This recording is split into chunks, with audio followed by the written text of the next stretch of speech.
Hello everyone, welcome back to the channel. I'm Tom Worth Jr. and I am hard pressed to follow up my biggest video ever from yesterday. The previous largest views were 44,000 for a video, and before that was a 29,000, so that was a big jump. This one is pretty much at 80,000 now from yesterday. It's pretty crazy. People are interested in this election. Saturday is usually the lightest day of the week, Saturday and Sunday both. Today,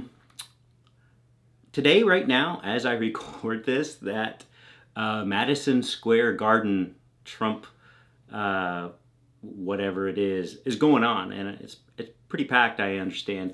So far, it's, I don't know, a little ways into it. I didn't see any reports of any swastika armbands or Nazi stormtroopers or anything. But this is from the AP. It's not CNN or MSNBC. It's the AP, Associated Press. Trump's Madison Square Garden event begins with crude jokes and denunciations of critics.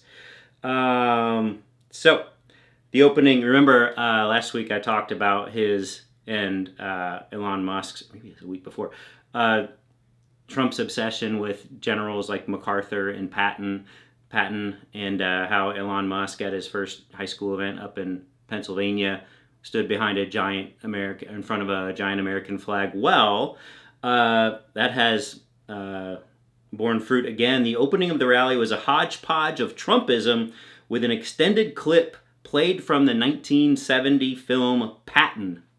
So he's right out of the gate from it, and followed that up with a stand-up routine from a comedian full of lewd jokes, often invoking racist stereotypes of Latinos, Jews, and black people. So that's what you're missing out on if you're not in Madison Square Garden right now. But the night's not over yet, so could get crazier maybe in tomorrow's video if anything noteworthy happens from that. I'm expecting him to keep, I mean, he knows all eyes are on him for this. So, and everyone is just looking for any hint of any dog whistles, any hidden messages, any whatever symbolism.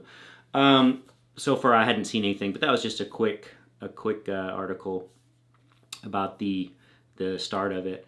What I wanted to talk about today was how they've had some rallies. They're in the final stretch right now. We hear the pundits speaking of their closing arguments, and with Trump, the closing, he's worked in a new thing over the last, I don't know, week or so, that he wants to eliminate income taxes and replace them with his tariff plan.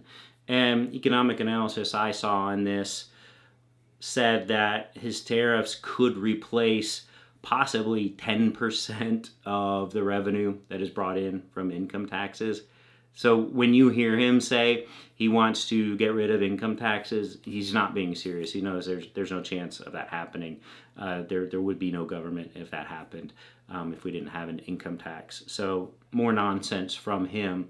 He's just, banking on people not being intelligent and thinking, oh wow, I've always wanted to not pay income taxes. That'd be great. Gosh, Trump is really smart. Why didn't anyone ever think of this? This is not happening. We are not going to not have income taxes. Sorry, people who think otherwise. So that's part of his closing argument. Also, the main thrust is probably immigration and then economics, of which the income tax thing is a big part. But he's never going to distance from tariffs, but you don't see him just beating us all over the head with it like he had been doing for months and months. He's still talking about it. He's still doing it. It's still a central tenet of his plan, such as it is. But he knows it's not winning, so he's working in this thing about not having income taxes. And immigration. That's always big. And that's, as we know, why he blocked the passage of the immigration bill to fortify security with additional agents. earlier this year. It had bipartisan support. It would have been passed, but he ordered Republicans to stand down, and they did. Because he knows that he needs to run on that. So that's his closing argument, is immigration, which the Democrats are already trying to fix and haven't been able to because Trump told Republicans not to fix it. And then tariffs, which Trump wasn't talking about quite as much now because it's a losing argument. I've seen Moody's Analytics do analysis of this. Every economist says tariffs are just a terrible, terrible idea.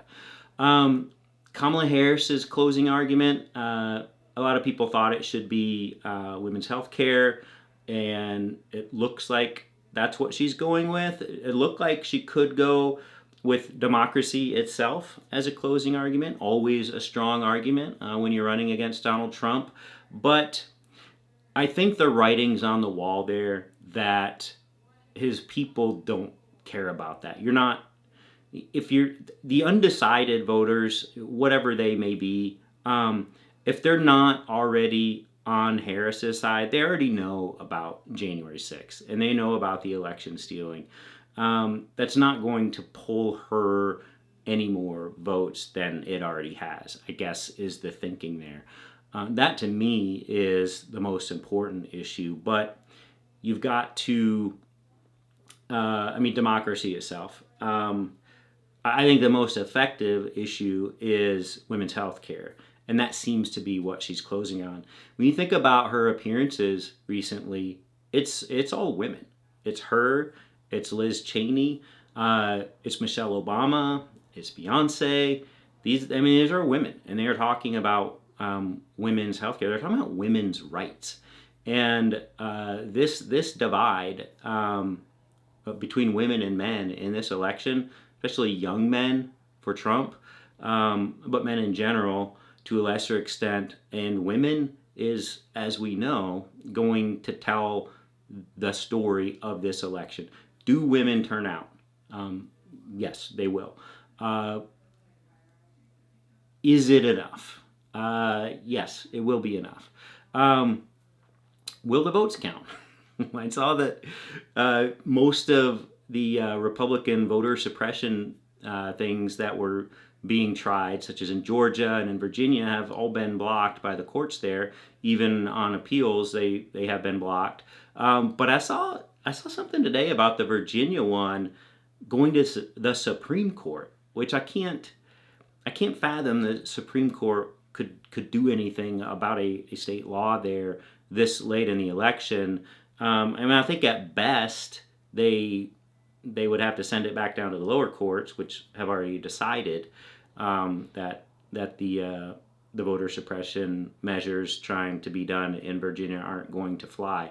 But this will be a real test of this Supreme Court. Are they going to directly meddle in this election a week out? Are they going to do that? That is fascinating to watch to me. I'm assuming there will be just a summary dismissal of it. Hey, we're not going to be able to take this up right now. We'll let the lower courts stand. We'll let the state courts stand, whatever it would be. In that case, it's all good news for Democrats, because this had some serious, these voter suppression measures are really all that the Republicans had as a shot. And it looked like they had a shot in some states like Georgia. But the courts are, even these Republican courts, so far they're standing up for democracy. And that is yet another nail in the coffin for Trump as far as Republican support goes. Because if Republican judges are continuing, and Republican judges, other than a few that were directly appointed by him, have largely held their ground against him and against his people. And I think that's a great sign. That's America. That's the America I remember. Republicans, Democrats, they're judges. They should set aside their politics. And if they're not setting aside their politics, they have to at least give the appearance that they're setting aside their politics. And that's what's going on. And this is another reason why I have such great hope, whatever happens in this election, and I'm pretty sure it'll be Harris, that we can get back to, you can never go all the way back. You can never go like Trump trying to go back to the 1890s. You can't go back, or trying to go back to 1930s Germany. But what you can do is when you're going so far down the wrong path, you can stop. You could just say, stop, we're turning around, we're going back the way we came, and we're gonna try to get back on track here. But things have happened, and we're not gonna be able to get over some of those things. But I think these, in some case, not every case, but in some cases, Republican judges or Republican panels standing up to Trump is just a great sign, and it's the sign that most of us are expecting to happen. Certainly if Harris wins, and she's already been reaching across the aisle, getting support from Republicans. When we see, back to the rallies for a minute, it's kind of funny because anytime there's a Harris rally, it's Harris, it is Republican politicians, it's Republican congresspeople, it is stars, it is people who are not afraid to speak out on her behalf, who actually have a lot to lose. People who depend on Republicans and Democrats to sell tickets to their stuff. They are so strongly opposed to Donald Trump that they are willing to risk everything in their professional lives to stand up against him. And Trump has no one.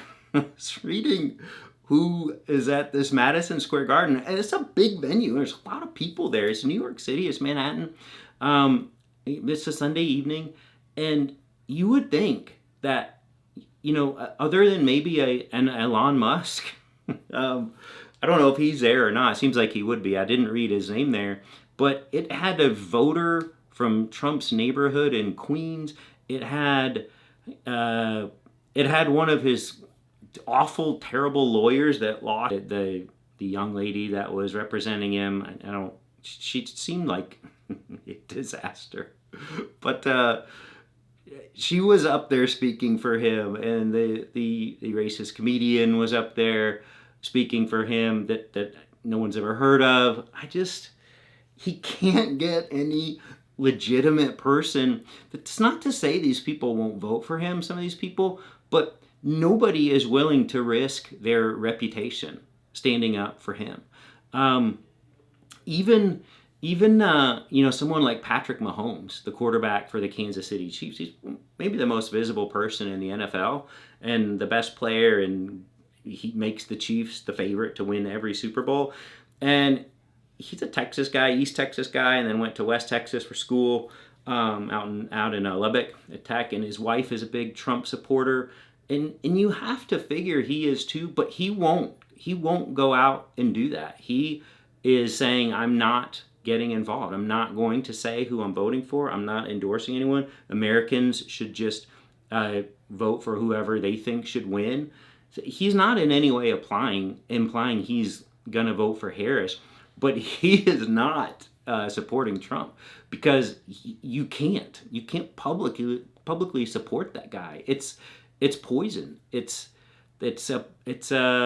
You can't do it, and he is kryptonite for anyone.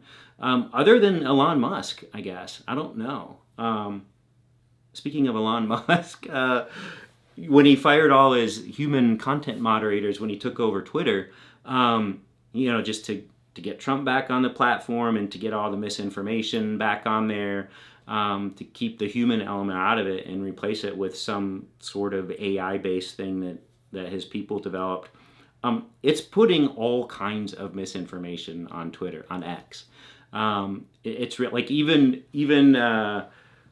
stuff about Biden, stuff about Harris. It had something about Biden at one point being rumored to be the next coach of a football team over in Europe. I think it was Premier League. It's soccer, football. This is the stuff that Elon Musk is pushing truth out of X in favor of. and pushing human content moderators out in favor of this AI thing. And it's leveling charges. It used to do that against Biden. It does that against Harris now. And it's just all nonsense. And this is why he bought Twitter. And said this before. He bought it expressly to influence this presidential election. He's got everything riding on Trump winning this thing, and I think it's hilarious. He is like the only public figure that Trump can get to stand up and be counted with him. So for so many reasons, this is why Kamala Harris is going to win. You can't have a president who everyone is ashamed to be publicly associated with. It's just not going to happen. I know there are plenty of everyday Americans who are fine with that because nobody's going to know who they voted for. And I'm sure they're not, some of them are, but probably a lot of them aren't at their jobs just standing up and waving for Trump all day, probably keeping it to themselves. And there's just no way there are enough Americans to put that guy in office again instead of Kamala Harris in this just overwhelming coalition she has put together of everyday people, of famous people, people from all walks of life, of Republicans, of Democrats, of independents. There's no contest. Trump can't get a single former president to stand up for him or a presidential candidate to stand up for him. Obviously, McCain's not around, but that guy would never have endorsed Trump. And Romney would never endorse Trump. Romney tried to he voted to impeach him, or voted to convict him on his impeachment trial. George W. Bush certainly not endorsing him. I saw in my comments yesterday when I pointed that out, a number of people said that W has endorsed Trump, has endorsed Harris. He will never endorse Trump. Nobody's saying that. He has not, as far as I could find, he has not endorsed Kamala, and that would be earth-shattering if he came out and did that. That's not going to happen. The last Republican president before Trump came out and endorsed a Democrat, the whole world would know that. He hasn't done that. Certainly Dick Cheney did, and a lot of other people have, but George W. Bush has not. Wish he would. It's not too late, but I don't see it happening. So feeling pretty good about the end of this weekend. I think it was a good weekend, second to the last weekend before Election Day, and should be a crazy week. And I'm very much looking forward to this, and hope you all have a good week, and we will talk tomorrow.